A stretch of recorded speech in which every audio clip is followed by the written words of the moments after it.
I want you to give a big welcome to my co-stars in the film God's Not Dead. Actually, they are the stars of God's Not Dead, In God We Trust. I'm talking about Emmy-nominated actor, producer, and author David A.R. White and movie and TV icon Scott Baio. Give them a big welcome.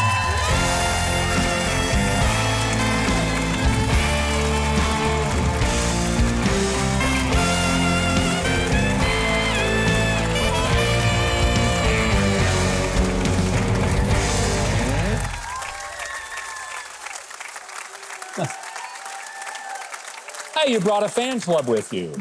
It's going to be just like this on Oscar night. And I promise, when I get that Oscar, I'm going to mention both of you. I'm absolutely going to do it. All kidding aside, 5th in the series, I think it's the best. David, I think it's the best one you've done, and I am so thrilled for the message of this film. Give us an overview, what God's Not Dead, God We Trust is about. It stars Scott Baio, first and foremost. No, it does not. It stars David. It stars David. I have a very important role in the movie. I don't. I'm joking. I'm joking. No, you do. You have a very important role in the movie. Go ahead, Dave. Sorry. It is about my character. I played Reverend Dave. He's back, and the incumbent passes, and there's a slot. There's only 4 weeks before the election, and nobody wants to run because politics is a dirty business, as well. As I for sure know. You've been through that. Yeah. And so, you know, and also because it kind of mirrors what the movie's about, is that Christians don't want to be involved in politics. Yeah. You know, there's this crazy stat that says 40 million American Christians don't vote in presidential elections. 40 million. Yeah. Which means that every single election would be turned if Christians just went and voted. They don't have to put out a sign or scream or yell or do anything other than just simply vote. That's it. Just be involved. Yeah. Which is just voting. Like, that's the first step of just getting involved. And so that's the movie. And you know, lots of twists and turns. And the arch nemesis in the movie is all about stamping out God in culture and in our country. And unfortunately, there's a lot of truth to that going on right now, life imitating art. It really does accurately depict what happens in a political world. And when I saw the film, my first thought was, you guys did great research. This is authentic. And people who haven't been involved in politics maybe won't recognize it. Or they think, yeah, that's just the story they're telling. I'm telling you, you nailed it. Scott, you play a bad guy in this. Yeah.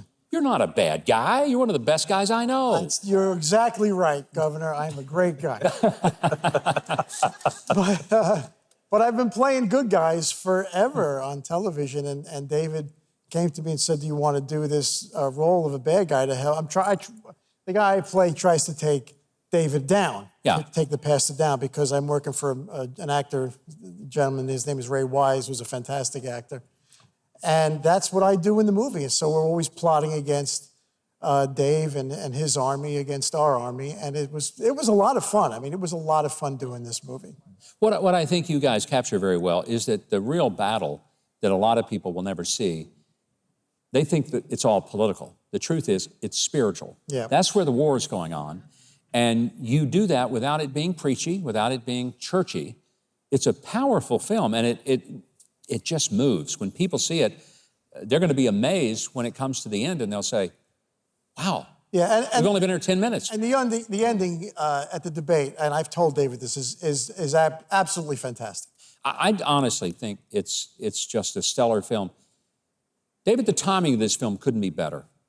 I mean, here we are in the middle of one of the most contentious election seasons ever. Was that intentional? I mean, the crazy thing about the God's Not Dead franchise is that it kind of mirrors what's going on in culture at the time.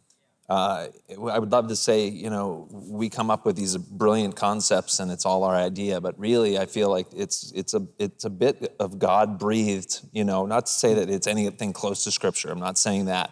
But I just believe that God brings it for such a time as this. He brings it out, and this one, again, just seems like it's aligning up perfectly with where culture is and what culture needs to hear and see.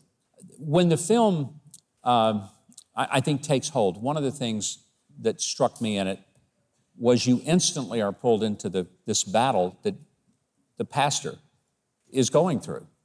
And he's trying to figure out, is there a godly way for me to enter into this arena? It feels like, it almost feels like, you know, we really tried to do this character off of this great man of God,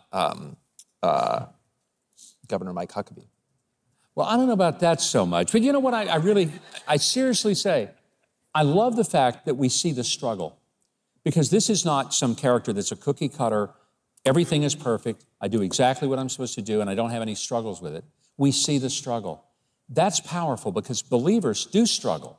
I don't know of many people who go through tough decisions and just say, yeah, I'm ready for the fight. It's not the way it works. And you guys did a great job of presenting that. No, thank you.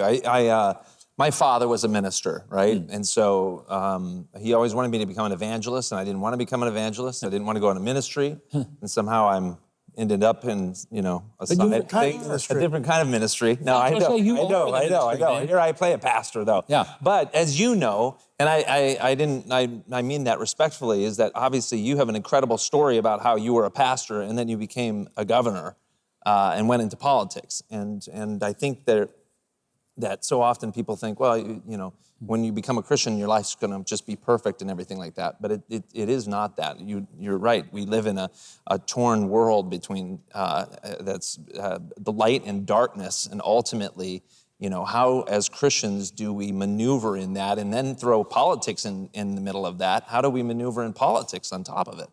You know, part of this film was shot right here in our theater, which we're very excited about, because it was fun for us to be able to watch it happen.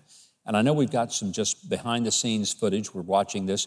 So as we're watching this, as the cameras are rolling in and we're seeing kind of what happened when they filmed, Scott, I want to just present to you, when you first read this script, how did it strike you? And did you instantly say, I want to be in the film? Or did you have to kind of read it through and think, yeah, I don't know if I want to get in one of these faith-based films?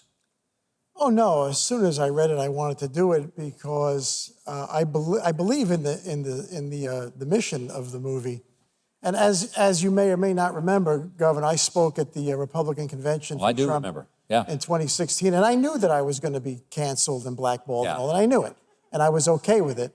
And doing this movie was just part of my journey in life, because my country is more important than me. My daughter is Wonderful. my daughter is more important than me, and I will do whatever I can to keep this country what I remember it as, which was a God-fearing, respectful, law-abiding country. And, you know, there's only a couple of things. I mean, you know, I'm God-fearing, powerful, prosperous, and safe. That's really all I want. And right now, we're none of those things. So when David offered this to me, I said, yeah, man, I'm here to help. I'm here to help the cause, absolutely. You added an enormous level of just gravitas to the film. Well, And I want to say praise to and both of thank you you. how wonderful this presentation is. God's Not Dead, In God We Trust opens nationwide in theaters all over the country on September the 12th, starring me, of course.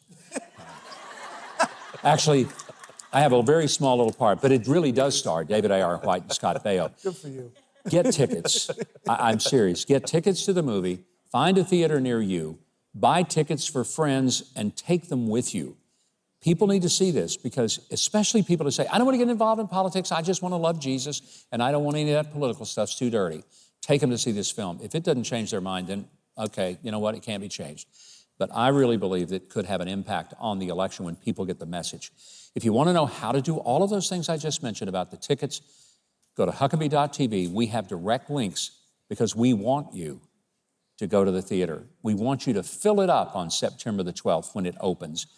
Make it an extended showing and show Hollywood. People want to see good films. This one is a good one. I don't know how busy you are, but since you're clearly slacking off watching YouTube videos, you probably got the time to subscribe to my channel and hit the notification bell and the like button. That way you get updates on new videos.